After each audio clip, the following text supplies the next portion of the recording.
Beberapa teman menganggap mengucapkan Natal boleh-boleh saja. Ketika diberitahu bahwasanya itu dilarang, mereka tetap berdalih bahwa itu boleh-boleh saja untuk menjaga hubungan dengan sama muslim. Bagaimana cara meyakinkan mereka bahwa hal ini dilarang dalam Islam, sementara saya sendiri memiliki keterbatasan dalam memberikan jawaban kepada teman-teman. Berkaitan dengan dua pertanyaan di atas, apakah kita berdosa jika membiarkan hal tersebut? Misal ketika ada teman muslim yang menganggap mengucap selamat Natal boleh, kita hanya diam saja. Tentu nggak boleh ya, itu harus ingkar mungkar. Orang-orang muslim yang mengatakan bahwasanya boleh saja mengucapkan selamat Natal, saya berani sumpah ikhwah, orang ini tidak punya ilmu agama dan imannya masih sangat tipis. Nggak bisa saudaraku, mengucapkan selamat Natal kepada orang Nasrani sama mengatakan selamat Allah punya anak. Bagaimana bisa Anda berani ya, mengatakan Allah punya anak? Itu kalimat yang sangat berat, ya kan gitu. Tidak boleh. Allah Subhanahu wa taala itu la syarikalah, tidak ada sekutu baginya. Lam yalid wa lam yulad, tidak beranak dan tidak diperanakan. Dan Allah Subhanahu wa taala telah mengkafirkan orang-orang Nasrani dalam surah Al-Maidah, a'udzubillahi minasyaitonir rajim, laqad kafara alladziina qalu innallaha tsalitsu tsalatsa. Allah telah telah kafir orang-orang Nasrani yang mengatakan trinitas. Nggak boleh. Ngucapin selamat berarti selamat atas keyakinan kalian yang Allah sudah cap mereka kafir dengan itu. Bagaimana bisa dikatakan untuk menjaga hubungan dengan mereka? Kalau Anda menjaga hubungan dengan orang non-muslim, orang Nasrani dengan berteman, bertetangga, partner bisnis, kan gitu. Orang tua kita yang kafir kita silaturahim, tetap berbakti padanya. Kerabat-kerabat yang masih non-muslim kita silaturahim, jenguk kalau sakit, membantu orang miskin mereka. Boleh saja. Tidak ada yang larang dalam Islam itu.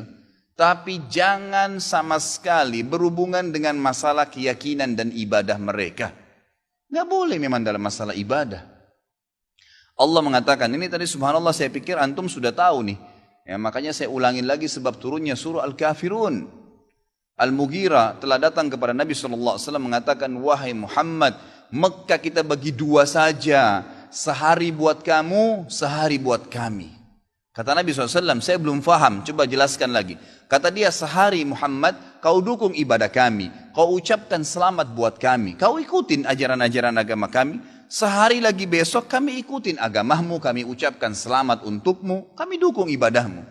Apa jawaban Nabi SAW? Sehari-sehari. Biar adil. Kata Nabi SAW, tidak boleh. Kata dia, wahai Muhammad, sehari buat kami. Dukung kami, ucapkan selamat buat kami, ikutin ritual kami. Seminggu buat kamu. Kata Nabi SAW, tidak boleh. Muhammad, sehari buat kami, sebulan buat kamu. Tidak boleh. Sehari Muhammad buat kami, setahun buat kamu. Tidak boleh, kata Nabi SAW. Terakhir, hai Muhammad, sehari buat kami, seumur hidup buat kamu. Sehari kamu ikutin kami, dukung ritual kami, selamat buat kami. Kalau pakai akal sehat, kalau pakai akal manusia, bukan akal sehat, akal manusia saja secara biasa, kan gitu. Kita pikir, oh lebih baik sehari kita ikutin orang kafir, dukung saja, ucapin selamat sama dia, selesai. Seumur hidup akan masuk Islam. Apa jawaban Nabi SAW? Tidak boleh. Ini. Lalu Jibril AS datang pada saat itu langsung membawa surah Al-Kafirun. A'udzubillahi minasyaitonirrajim. Qul ya ayyuhal kafirun. Katakan kepada orang-orang kafir. Orang kafir ini semua yang tidak syahadat. Yang tidak mengatakan asyhadu an la ilaha illallah wa anna Muhammad Rasulullah kafir. Jelas kafir. Dan itu Allah yang mencap mereka kafir. Gitu kan? Kafir artinya tidak beriman kepada Allah Subhanahu wa taala. Orang Nasrani aja mengkafirkan Yahudi kok.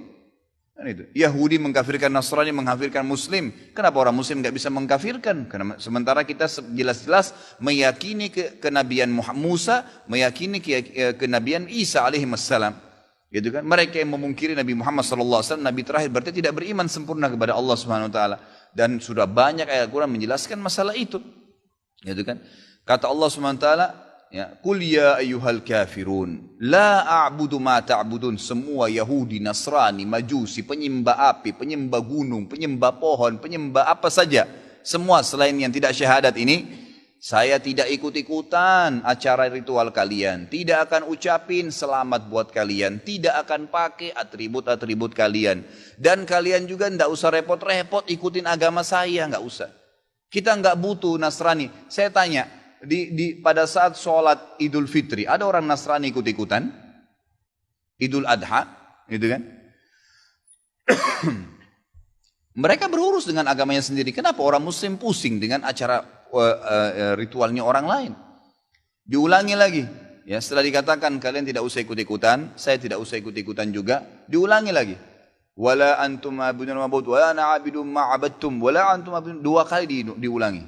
Dan saya tidak akan ikut-ikutan, kalian juga tidak usah ikut-ikutan, terus begitu. Terakhir dikatakan oleh Allah, lakum dinukum waliyadin. Kalian punya agama, saya juga punya agama. Titik, selesai. Gitu kan? Emang sudah begitu. Kalau Anda bilang, oh itu cuma kata-kata, nggak masalah. Kata-kata bisa membuat Anda murtad, saudaraku, bisa masuk neraka. Gitu kan? Sadarkah Anda dengan satu kalimat, Anda kalau mengatakan satu kalimat sekarang, semenit kemudian kalau Anda yakin dalam hati bisa masuk neraka kalau meninggal, kalau Anda mengatakan saya murtad, memang dari hati mau keluar dari Islam, semenit kemudian dicabut ruhnya oleh malaikat maut, masuk neraka. Kalimat, kata-kata. Bahaya tuh, gitu kan? Mungkin teman-teman juga sudah tahu yang dialog antara Muslim sama Nasrani di Amerika. Si Nasrani mengatakan, kenapa kau tidak ucapkan kalimat Natal, selamat Natal buat saya? Kata si Muslim, ya kata si Nasrani, itu kan cuma kata-kata. Kata si Muslim, kenapa, apa kau sudah syahadat? Si Nasrani bilang, enggak. Kenapa kau enggak syahadat? Dia bilang, kalau saya syahadat, saya tinggalin agama saya. Kata si Muslim, itu kan juga cuma kata-kata. Sama, gitu kan? Jadi enggak boleh. Tapi hal-hal yang ditoleransikan dalam agama, silahkan. Tadi saya bilang berteman, bertetangga, silahkan. Tapi jangan dukung masalah ibadahnya. Enggak boleh.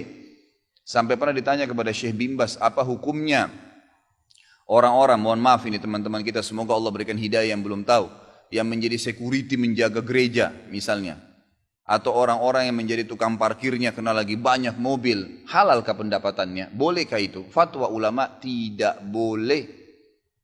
Karena ada hadis Nabi SAW yang berbunyi, kalau ahli kitab, khusus Yahudi dan Nasrani terutama, kalau mereka sedang beribadah di tempat ibadah mereka, jauhilah. Karena laknat Allah sedang turun. Hadis Nabi SAW. Kenapa nggak bisa cari rezeki di tempat lain? Subhanallah. Rezeki itu sudah dibagi oleh Allah SWT. Hati-hati saudaraku, gitu kan? Jadi orang yang mengatakan seperti ini karena tidak faham agama. Bagaimana bisa dia mengatakan Tuhan punya anak? Gitu kan? Jadi tidak boleh sama sekali ikhwah. Yang nggak boleh. Jadi kita harus tahu mana yang boleh dan mana yang tidak boleh. Dan Anda wajib ingkar mungkar. Ingatkan apa yang saya sampaikan tadi. Kalau juga dia tidak mau dengar, selesai, gugur kewajiban Anda. باسم